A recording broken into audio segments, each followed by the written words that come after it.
A Congress that just doesn't listen. So I don't know if you hear the news.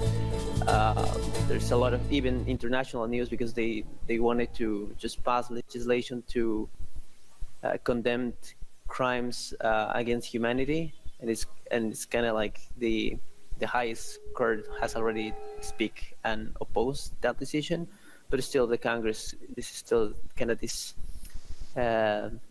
crazy force that even thought it no longer has any legitimacy.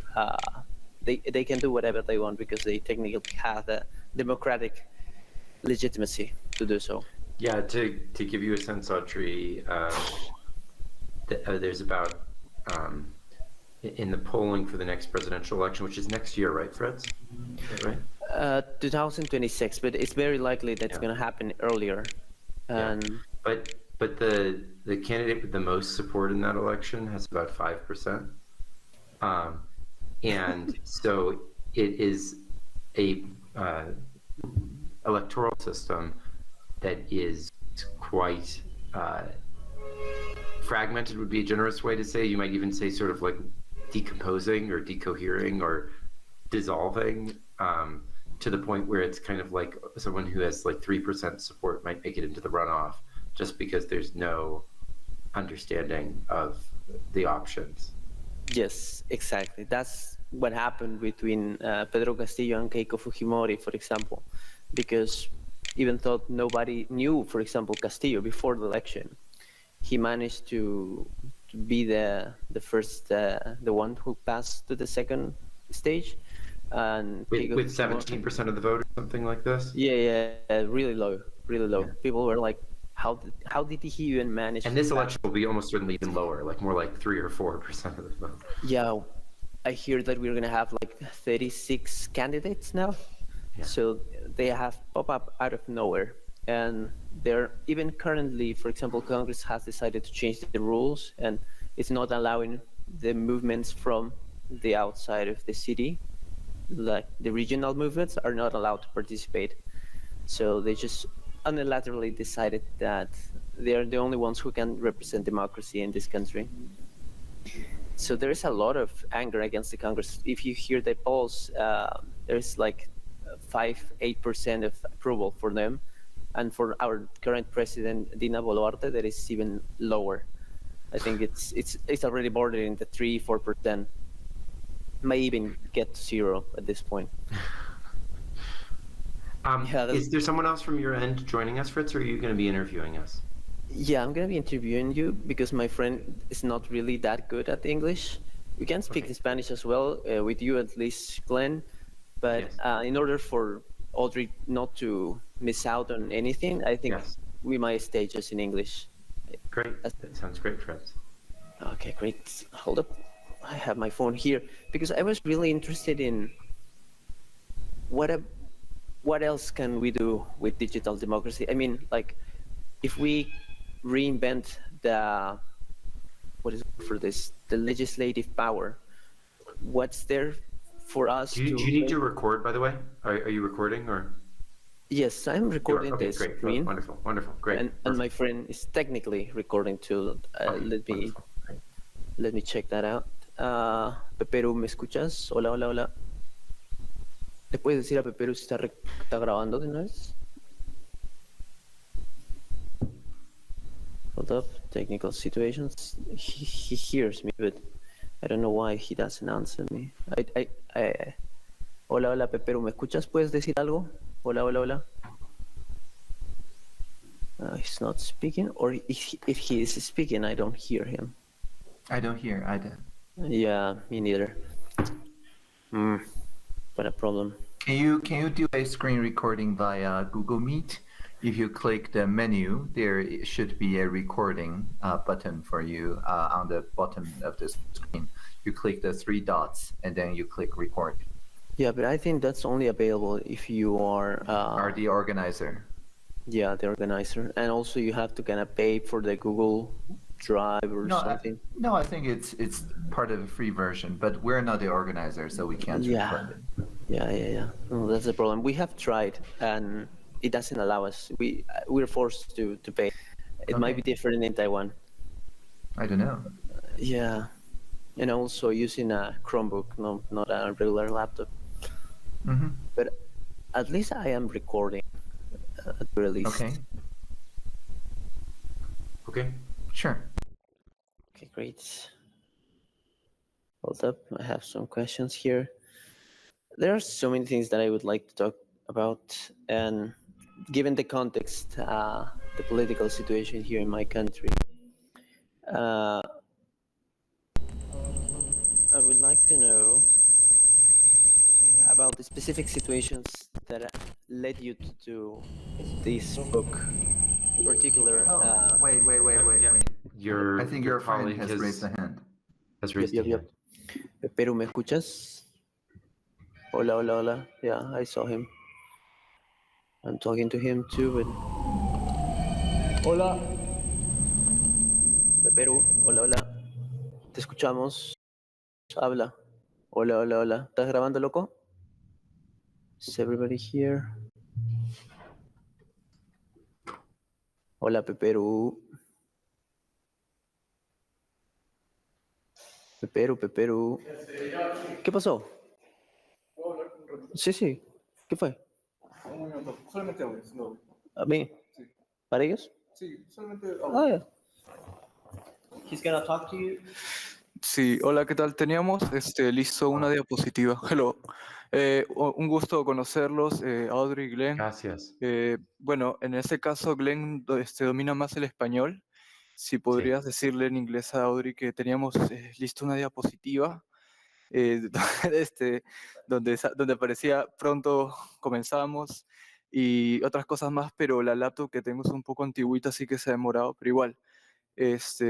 Agradecerles por estar presentes. Vamos a comenzar con las preguntas rápidas con Fritz. De nuevo, repetirles el permiso, que nos den permiso para grabar esta entrevista, ya que nos sirve bastante para esta iniciativa que busca hacer un cambio, una innovación, ¿no? Utilizando la tecnología, algo que ustedes también están haciendo, y felicitarlos, como les digo. Gracias por estar aquí. Les dejo con Fritz. Y nada, es un gusto. Gracias. Ya, listo, que inicie. Okay, let's do it. Okay, we can do it. By the way, we have this little copy here. How did you get that? We did it ourselves. Oh, really? Yeah, we have to. Because You sometimes printed your own copy. Yep. Thanks God, Wow, it's very cool. copyright free. Exactly. We love that. That's what we intended to happen. Yes, to see it happen is really makes me really happy. Great. But I might buy a copy and cannot try to bring it here because I want it in Spanish and in English. I'm working in the English translation, by the way, but it's a bit difficult. I thought it would be easier. Even with AI, there's a lot of nuance in language. So, and we use the nuance in language quite a bit. Yeah, that's well, you're telling it to the Mandarin translator, so exactly. It's very difficult actually. Yeah. We just finished the Mandarin translation. Wow. So you wrote it in English and then go from that. There are a couple chapters that started in Mandarin, but most of it started in English. Yes. Cool. I didn't know that. Interesting note. Okay, let's do this. By the way, are you going to Argentina, right? This 25? We're going to Brazil, Argentina, and Chile. Yeah. Oh, great. If you see Santiago and Pia Mancini, please give him a call. And Santiago is helping organize our visit in Argentina. So. Yeah, that's great. Fortunately, he and Pia split up, so They are Oh. not together, but they will be in Madrid at the time. But yes, we know them very Si se well. escucha bien. So, Ahora, si hablo, Audrey también se interviewed Pia on suena her show. así. Oh, really? When? Innovative Minds. It's a couple years ago, but you can look it up. Yeah. I will search Todo it. está bien. I can't believe I haven't seen it. Even though I go through almost every single interview you two have done. That's why I'm a bit I would say confused, but I don't know what to ask since I already kind of know your answers in many Yeah, topics. you got the mental model of us in your brain already. Yeah, You yeah. might be surprised. Things evolve. So That would be a wonderful question to do because not only I'm interested in the beginning of the book, but also on how your vision has changed or evolved in the coming months or weeks that you have released the book so far. So maybe the first question I would like to ask is, how can we make political change happen? And I think it's really important to address I think 10 years ago, something rather extraordinary happened in Taiwan, and not many people, at least here in Latin America, don't know about it because, well, it stayed on the international news. But for Audrey, I think it meant everything because it allowed for young people to finally get a voice in the government and be able to accentuate change, I guess. What would you say about that? Yeah, it's a combination of three factors. One is in Taiwan, we have a very strong civil society grassroots tradition that was already around even when Taiwan was under martial law, that is to say a dictatorship. So people already assembled themselves around like consumer cooperatives, like the ideas of collaborative education, community college, and things like that were already around even before we are technically speaking a democracy.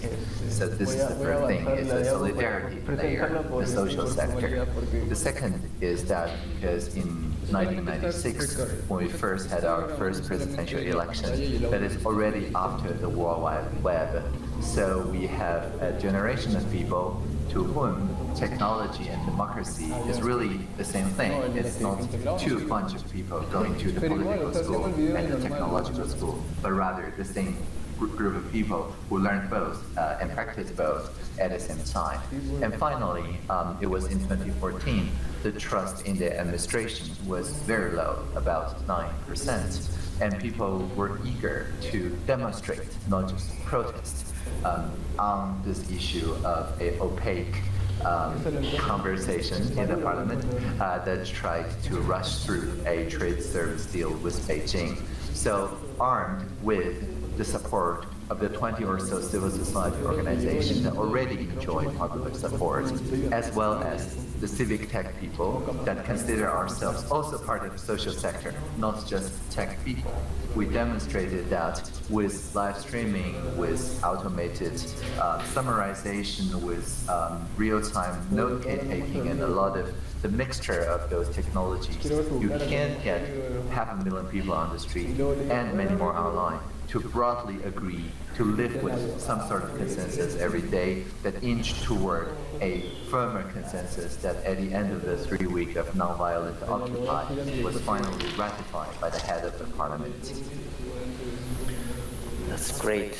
I think we have to do something like that here because sadly, the Congress right now just doesn't listen to anybody, and I think an event like that is really important for just the impact it has in the psychology of people, in the psyche.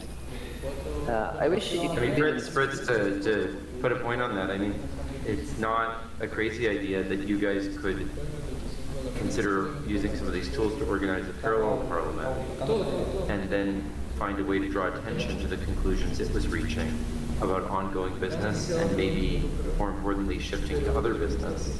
Yes. You could deal with the fragmentation that exists by using some of the tools that deal with that fragmentation and maybe use that to call attention to one of the candidates, so it doesn't end up that someone with, say, 2 or 3% of the vote ends up just making it to the second round for no particular reason. So it seems like a situation, you might view the current situation as a problem, or you might view it as an opportunity. Yeah. Because it's an opportunity, because there's so little coherence that anything might be available as a way to create some coherence. And that might be an opening for you all to do some very innovative things. Yeah, the urgent need for clarity, like anything that's better than 9% is good enough, was the opening in 2014. Yeah, and you guys have an even lower bar. You have 3% or 4%. That's great. That's so hopeful, because I think the Peru, if anything, it's united against Congress right now, and that's great. We at least have one vector in common, and that might be a start of something.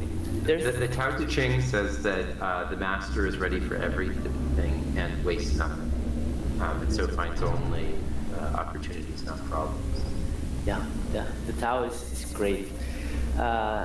There is this guy that I like a lot. He's an American philosopher. His name is Max Borders, and he said you can do innovation, and innovation can be subversive sometimes when it disrupts the power structure. So he called it subversive innovation. I think in some degree what we are doing is something he calls underthrow. Instead of taking violent means, we use technology, we use collaboration to just supersede and somewhat prove to the current corrupt organization called Congress right now that they don't have the legitimacy they claim to have. So I would like to know, how has this concept of digital democracy evolved across the years? I think this is how many years in the making? I don't think. Yeah. I think the idea of e-government has been around for a very long time, at least since the 90s. But throughout the years, it really changed in the sense that it used to be that it's about using the digital tools to improve existing democracy systems. But more and more, the same tools are now being used by people who don't work in the public sector. So, for example, decentralized autonomous organizations are people who just, have some common purpose or have some common project and a mission and so on, but they can also use the same kind of tools to do governance on the internet across great distance to make a mission come together, or to make a book together. We also use some of these decentralized tools, but we don't certainly call ourselves a government, right? So I think digital democracy has really broadened from like a public sector only thing to a set of toolkits that can be used wherever you want to deploy democracy, small d democracy, whenever a bunch of people want to discover what people want from each other towards some common goal, with a rough consensus that people can live with, and then have some governance over some common project. So digital democracy has gone decentralized a little bit, democratized itself, I would say. And for me, my interest in this really started with quadratic voting, which came out of economics. It was a very economics, individual-based way of thinking about things. And as I started to get into the Web3 world, I started to see the limits of that and the ways it could go wrong in that setting. But a revelation for me was when I met Audrey and really learned about Polis, because that gave me a principle, an alternative principle to that individualistic principle that could be used to organize some of that thinking that was about diversity and bridging across diversity. So that was a really critical moment for me. And of course, in a place like Peru, bridging across diversity is a central challenge.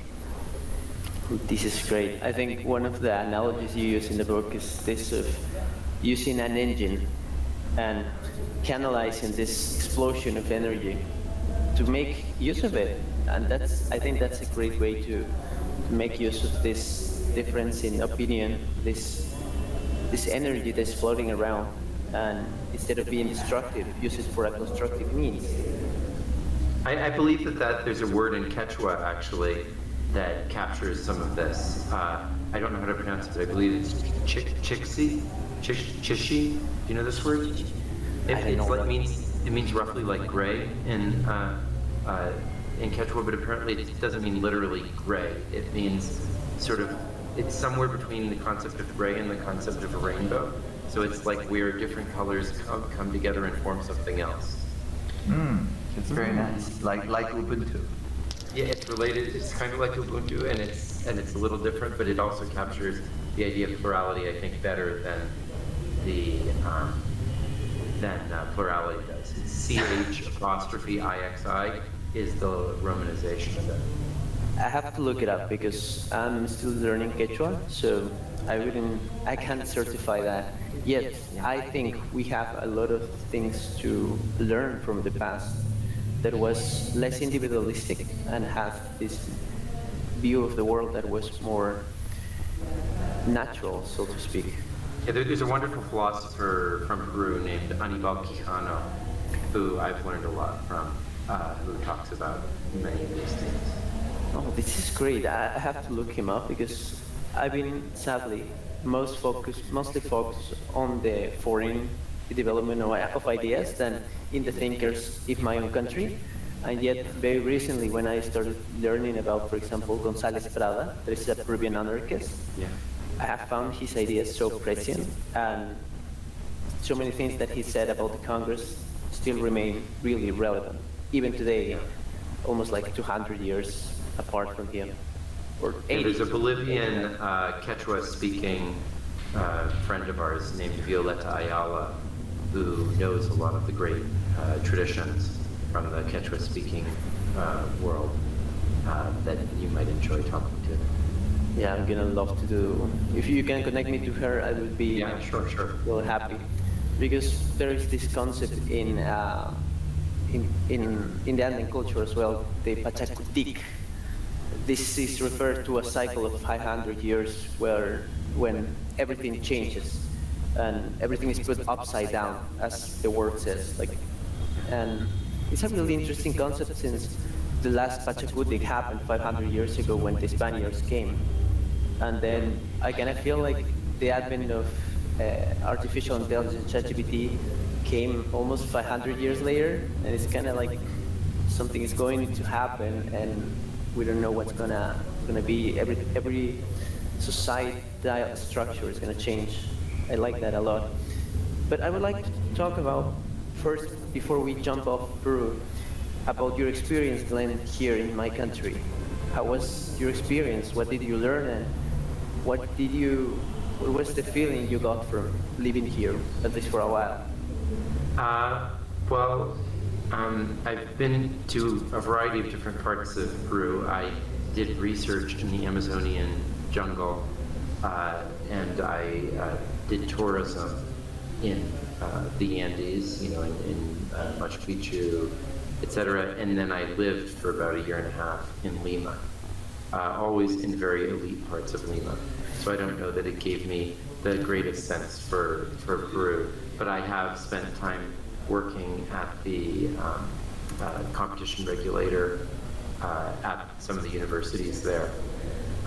And what I'd say is it's a funny thing, because the politics, much more now than before, but it's always been very chaotic. And that was quite divorced from the administration for a long time. There were these administrative agencies that seemed to sort of not even notice what was going on politically.